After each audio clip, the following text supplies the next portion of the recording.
¿Qué te dice Jesús hoy en el Evangelio? El Evangelio de hoy está tomado de San Marcos capítulo 10, versículos del 32 al 45. Hoy Jesús da a sus discípulos una lección de humildad. Ante la pretensión de Santiago y Juan, que querían ocupar los primeros puestos junto a Jesús en el reino, los otros 10 discípulos se indignan.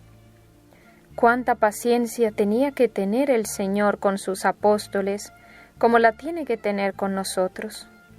Jesús les está anunciando que dentro de poco va a morir, va a ser despreciado y rechazado, y ellos pensando en glorias y primeros puestos. Después de haber compartido casi 3 años con el Maestro y de ver en él tantos ejemplos, parece que no habían entendido un comino. Pero es que lo mismo nos sucede a nosotros. ¿Cuánto hemos escuchado la palabra de Dios? ¿Cuántos años llevamos practicando la fe? Y sin embargo, qué difícil se nos hace entender y practicar esta humildad que Jesús nos enseña. Tengamos en cuenta, hermanos, que el demonio siempre va a estar buscando cómo apartarnos de Dios, del camino del bien.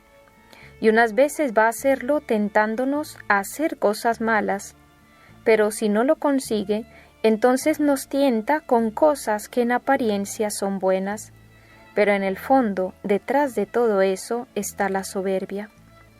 La soberbia es la cabeza de todos los pecados.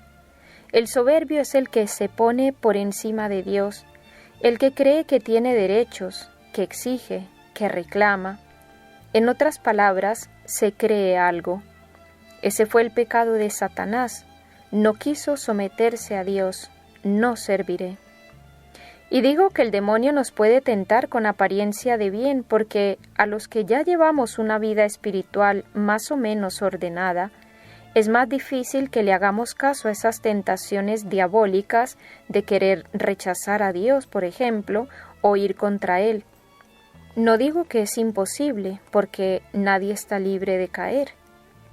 Pero quizá es más difícil que lo que le resulta, por ejemplo, a una persona que ya vive habitualmente en pecado mortal y que no ama ni busca a Dios. Entonces, a los que buscamos a Dios, ¿cómo nos tienta el demonio? Como tentó a los apóstoles. Ellos eran buenas personas, habían sido además elegidos por el Maestro, luego ya se creían algo. Creían que eso, que era un puro don de Dios, lo merecían, como lo vemos aquí. Y eso nos puede suceder a nosotros, y de hecho nos pasa. Nos creemos buenos. Creemos que la virtud que tenemos la hemos adquirido por nuestras fuerzas y que merecemos alguna recompensa, por lo menos más que los demás, que no son tan piadosos como nosotros.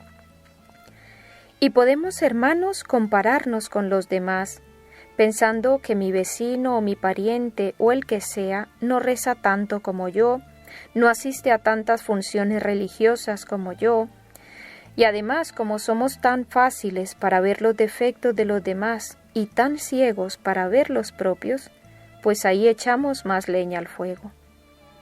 ¿No nos ha pasado eso, hermanos? ¿No hemos tenido a veces esos pensamientos?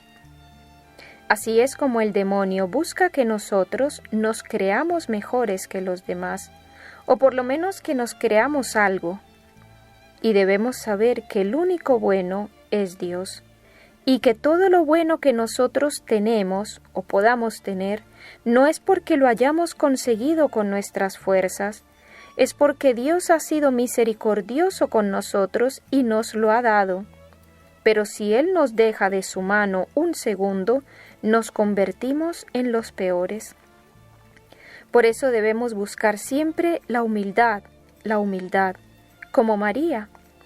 Ninguna criatura había recibido tanto como ella, y ella diríamos que sí podría haberse gloriado, pues era inmaculada, y sin embargo su postura siempre fue: «He aquí la esclava del Señor».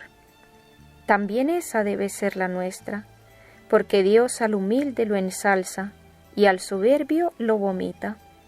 Si queremos estar muy cerca del corazón de Dios, seamos humildes, y entonces, sin nosotros pedirlo, Él mismo nos sentará junto a Él. Mejor aún, nos meterá en su corazón.